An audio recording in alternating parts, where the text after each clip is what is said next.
Okay folks, let's see if we can repair this Stihl MS170 which has an oil leakage problem.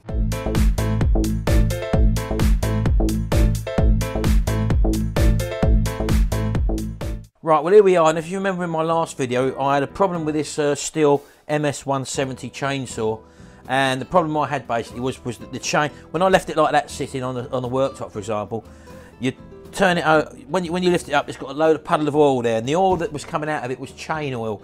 It wasn't anything to do with the fuel lines or whatever. So what was happening, the chain wasn't getting lubricated, and as a result of that the chain was obviously bone dry, and it was deadening the blade in no time. So there's obviously a problem with the oil supply to the bar, and as a result of that I'm going to strip it down and check out the system for the oil feed to the bar, and that involves also stripping down the cases and stuff like that. And as I say, I think I've got to take the carburettor off as well. So while I've got it stripped down as well, I'm also going to be replacing or servicing the carb. I bought a carb kit as well. Now these are the supply pipes that I've ordered.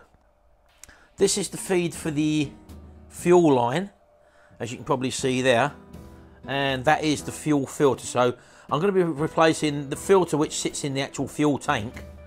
So I'm going to be replacing them, and I've also got in this repair kit, this is the oil feed pipe for the chain oil, and this is the filter that lives in the tank of that oil tank as well. So I'm going to be replacing that as well, and hopefully what I'm possibly going to find is that maybe that this oil feed pipe is leaking maybe around the joint there where these get apparently stiff and brittle. So I'm hoping that's going to be the problem, but as I say, in due course I'm also going to be changing the carb or servicing the carb. I've also got a carb repair kit in there as well, so I'm going to be doing that as well.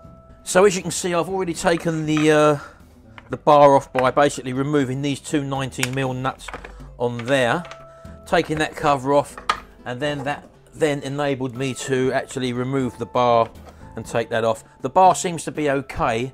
The end there rotates very cleanly, and there's no real signs of wear, although it looks like it's been well used. It could benefit from a clean, so I'll stick a screwdriver in this groove here and obviously clean out the groove as well, but there's no need for me to really replace that, so I'm going to leave that as it is. And underneath there, as you can see, we have the centrifugal clutch here. Let's take the brake off.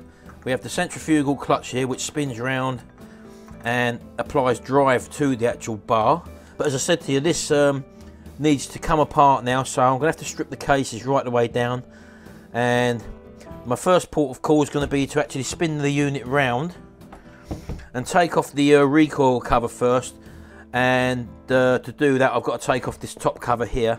So I'm going to do that now, and all I'll do there is to rotate that handle there, just drop the lever down, and as you can see that cover then lifts up and out of the way.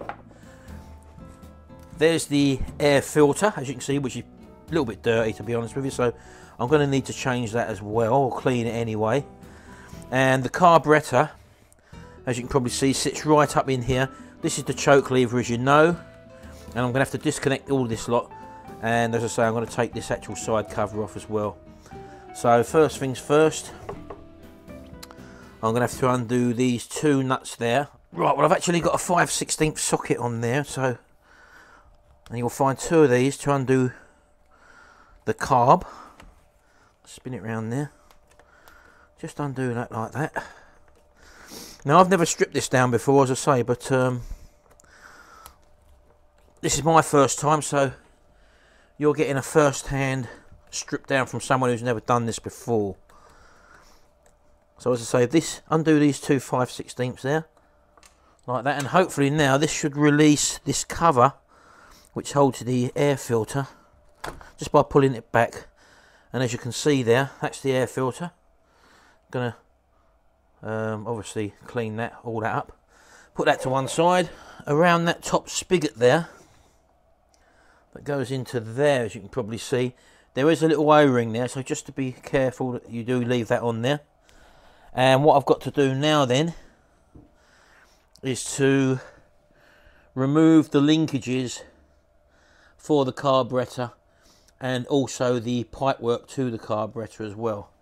Now I suppose at this point it's probably useful for me to actually empty these two fluids out, so I'm going to do that now, so that we've got no chain oil in and we've got no fuel in to leak out. So let me just go and do that, and I'll get back to you in a second. Now just a little note here, those of you who go to pull your caps off, these caps, as you know, they've got a little retaining clip inside. Now you see a lot of people go to pull them out like that. Now I've just done that, and as you can see, what's happened is that it's pulled straight off, and then you've got to fish it out with your hands or whatever. So the way to really do it, to stop that bit dropping off in there, is, as you can probably see there inside, there is that little retainer clip. Now as these get older and older, these chainsaws, the plastic bits inside tend to get a little bit more stiffer because they've been soaking in, like as I say, an oil or a fuel or whatever, so they can get stiff. Just to stop them from breaking or pulling off and dropping it back into your fuel tank, all I do is just get a pair of pointed nose pliers in there and just sort of turn it, and as you can see, look, you can lift it out that easy, look. So there's none of that pulling like and risking actually breaking these little things. So that's a little note for you there to make life a little bit easier there. And if we actually take a look in there, you can see there's, well, I don't know whether you can actually see, let me hold it up, possibly there. In the bottom there, you can possibly see the oil filter in the bottom there. And just in the same breath, you've got the petrol filter and the feed pipe in there as well. Now, these are, let's say, normally nice and flexy, but I can feel that one in there, for example, and they do tend to go hard and brittle. So this one I can feel, the fuel pipe, for example, tends to be a bit hard and brittle. So just to let you know that this obviously feels like this could be a problem with these pipes being a bit brittle. So that's why we're stripping this down as well.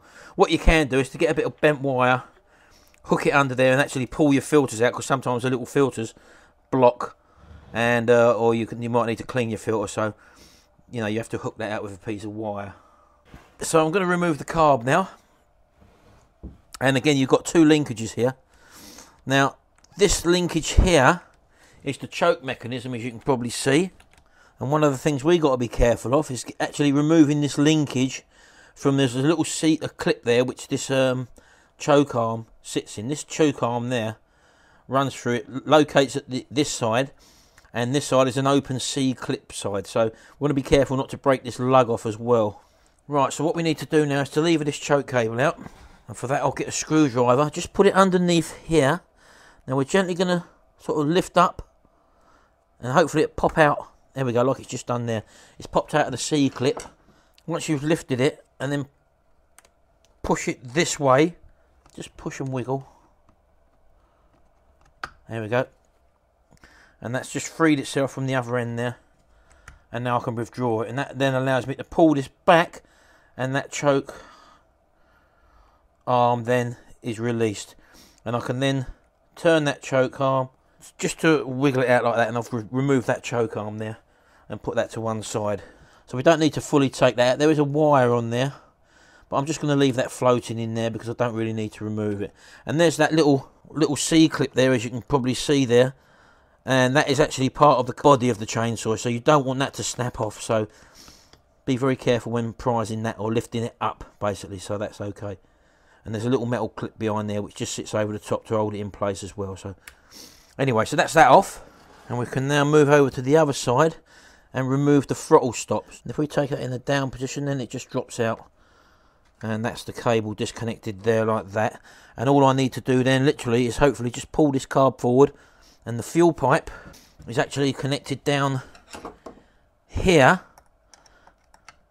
and I'll just ease that forward till it comes off of the splines. Just lever it back till it comes off, turn it up. Now that fuel pipe here, look, under all this rubbish here, just try and push it down with your nail to push it off, and then you can remove the carb as we've just done there. Now, as I say, look at the state of that. Look, I'll be brushing all this down with a solution first of all before I start stripping that down. So I'm just going to put that to one side.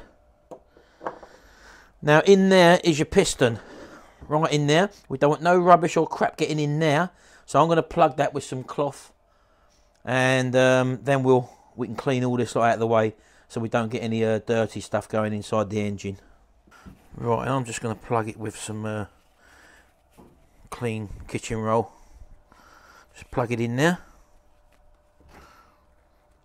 and so because I don't want no dirty rubbish getting in there and damaging the bores, the bore or the piston at all. So keep that, make sure that's well plugged. So we can now obviously clean this area off before we actually do any more work to that. So my next plan now is to actually remove this recoil casing, and to do that I need to undo 1, 2, 3, 4, I think they're T27 Torx bits, so I'm going to go and get one of them now and we'll undo them 4 bolts. So as I say, I've never had one of these apart before, so you know, I don't know whether this is going to be good enough for you to diagnose a problem on your own one, for example. At least hopefully you'll see what's involved in stripping one of these down.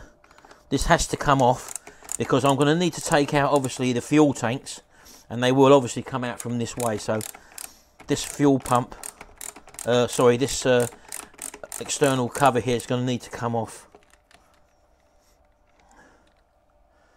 So I wouldn't be too daunted by doing this, but as I say, a lot of these sort of little hand petrol strimmers and stuff like that, you've basically got to near enough strip them right the way down before you do the work you need to do on them, and that's probably why a lot of people don't bother with them, because you've got to do a complete strip down 9 times out of 10. There's one more at the bottom. As I said, this is a T27 piece, Torx bit. There we go. And all I've got to do then is to lever. This is the brake bar, obviously. Just lever that brake bar up and out of the way off that top one. And hopefully now I should just be able to lift this cover out of the way if all goes well. There we go. And that's another part which I can clean up as well. As you can see, look, there's all the rubbish that gets caught up inside there. So put that to one side as well. And there we can see the flywheel. Now for me to take out this chain oil pipe, I will need to undo this nut here on the flywheel here. And that undoes in a normal anti-clockwise manner. But as far as the fuel tank is concerned, I think all we have to do there, and seeing as we've got this down so far, we might as well, that fuel pipe, leave that out of the way, that fuel pipe can go around and underneath that little C washer, as I said to you, and that I think you'll find should just pull out of there. Come on, a bit stiff because of all the rubbish underneath. And as you can see there we go, we're just withdrawing that's the fuel tank. So if you're wanting to change the fuel supply pipe, which is here, that is all you need to do to get that out. And as I say, it's a matter of just taking this out now, putting a new one in. But we're going to leave that for the moment because we've still got some stripping down to do, and obviously cleaning up all of this as well. So that's the fuel tank out now, and we'll put that to one side and deal with that later. So as I said, with regards to pulling out the oil supply pipe and tank, this here needs to remove the flywheel. So we've got to undo that nut there. Now obviously we need to lock the flywheel, and I'm going to try and hold it back. There's a few different ways you can do this. One, you can take the spark plug out. Just remove the spark plug. It'll give us a chance to look at the spark plug as well anyway, so there we go. Yeah, spark plug looks pretty much a nice colour, so we've been using the right premix in there, I suppose you could say. Put that to one side as well. Now, as I say, I haven't got a tool for holding the crankshaft in place, so what I'm going to basically do is to make sure the piston's at the bottom of its stroke, which it is, because I'm able to drop a screwdriver right the way in. As you can see there, if I turn that, see the piston's coming up now, and it's up and then it's going down again. So while it's in the down position, I'm just going to push in a load of paracord. Right, so I've just pushed that in there like that, and I'm going to turn the engine back over now till the piston comes up, and that should, as you can probably see, lock that in place. I'm going anti-clockwise now, look. Right, so I've got a 1/2 inch socket now on the flywheel, and there we go, we just cracked it, look. So I'm not going to undo it all the way, but I've cracked it. And I'm just going to put that on the nut and just give it a tap. Nice firm one, and hopefully give us enough jolt just to release that flywheel. I'm hoping so anyway, so I'll do that like that. Take that off. I'm hoping. No, that's not worked. And also maybe just give them a little bit of a wiggle side to side. No, that's not coming up, is it? And again, maybe just hold that on there now on the actual crankshaft and give it a tap again. Take it right the way down to the base, and then just lift it up about 3/4 of a turn. Right, okay, let's try again. Let's just give it another knock again. See what happens now. Try again. Failing this, I'll have to try and put a puller on there. Right, well, I'm able to get in this little 2-legged puller I've got here on the wide parts of the actual flywheel. As you can see, it's not pulling straight, but I may be able to get a go on it. So we're just going to have to try this and play it by ear. So I'm going to wind this in now. Hopefully it'll pull itself straight. See if we can just pop that off. There we go. It went straight away. So I've seen people on YouTube say that just hit that nut, and you can obviously see that that ain't going to do the job in some cases. That was well and truly stuck on, and all I've got is a little £4.50 2-legged puller there, as you can see. And that's got our little flywheel off. So that's that off. Put that to one side. So I'm just going to turn it over now, and I'm going to remove these 3 bungs, and hopefully then that means I can remove this handle mechanism. And all you're going to do there is just to pry off these little plastic caps there, look. There we go, there's one off. And these are the rubber mountings in there as well. As you can see, I've just pulled that one through, look, like that. So we've got this rear engine mount here. I'm just going to put the screwdriver in there and just lever this side one out there. And as you can see, I've just popped that one out up there. And then going over to the one at the front here, I'll just put that in there and push that down. And as you can probably see there now, I've just popped everything out. And that should move this whole frame away then.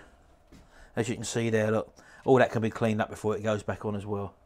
So hopefully now we're at the stage where we can literally withdraw our oil feed pipe. Now as you can see there, that's that little oil feed pipe there which attaches to the base there. Now I'm going to just pull this forward now, pull this tank up, but before I do that I'm going to have to just lever that off there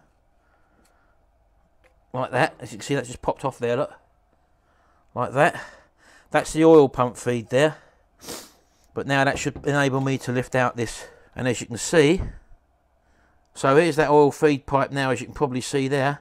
Clean all this up in here, get rid of all the old junk and gunk there, and that is the feed to the oil pump there. If I needed to get the oil pump out, I would need to actually undo this. This is the clutch mechanism which drives the centrifugal clutch, which drives the chain, and behind that is the oil pump. I don't think I need to take the oil pump out, to be honest with you, in this situation. So all I'm going to ensure is that all these parts which I've got here are clean, and make sure all the oil ways are clean as well. So all I'm going to do now is just to prise off this circlip here off of the actual clutch mechanism, put that to one side. Then note the way everything comes off. We have a washer, And then we have the clutch mechanism, which again, look, there's some old whatever that is around that. I don't know what that is. Then I'm going to lift off the clutch outer drum. There, that's the actual clutch mechanism there. Now, if you can notice, there's a little notch in there. Now, that little notch has to go back on. Let me show you a bit closer. Now, see that little arrow there, that little line on there? You can't probably see it, but there it is. There, look, I just wiped it off. That little line on there. There we go. So if I lift that up now, the outer drum, you can see just underneath there's a pin. And that pin has to locate in that slot, because that's what actually spins the oil pump round when the chainsaw's in action. Now there's a little bearing on there as well. Now that's got to be lubricated as well. So we take that off as well. And to remove the clutch, right, so I've just put the cord in there again, so I'm just going to rotate the crankshaft until we get to a stop position. Like that. And I'm just going to put the socket over there. Now this is an anti-clockwise thread this side, so there we go, anti-clockwise thread. Just to undo that clutch mechanism. And then you can lift, make sure you've got clean hands here, you don't want to touch the clutch blade. Just lift the clutch off. Lay that to one side. Then you've got a plate here. Note the way it goes on, it's got top written on that, so that's facing upwards there, if you can see that. Like that. And then you've got this, as you say, this is that little mechanism I was telling you about, which is a little bush with that little arm on, where that pin, once you sit it on, that locates, and that's what spins the clutch mechanism. That's what spins the oil pumping mechanism around. So that comes off there like that. And in there, there's your little worm gear, just sitting on there, and that comes in from underneath there, which is your oil pump feed pipe there. And that's right in there. And apparently you can withdraw that if you've got a problem with the oil pump, or sometimes these disintegrate, these worm gears as well. But I'm just going to give all that a flush out and make sure that's okay, because I don't think they go wrong all that often, them little oil pumps there. And bearing in mind everything here looks to be in order, like that little worm gear is all fine, so I'm going to take it as gospel that that's pumping okay. So right, I'm just going to clear this lot up now. Right, so as you can see, we've managed to strip the thing down. The only specialist tool we really needed was the flywheel puller there. That was to pull the actual flywheel off. And we've got over using a tool for locking the crankshaft by just using some paracord, or you can even use string if you want. And that's locked up the flywheel for us to undo the nuts there. So I'm going to clear all this lot up now, and then we'll start the reassembly. So I'll see you again in a minute.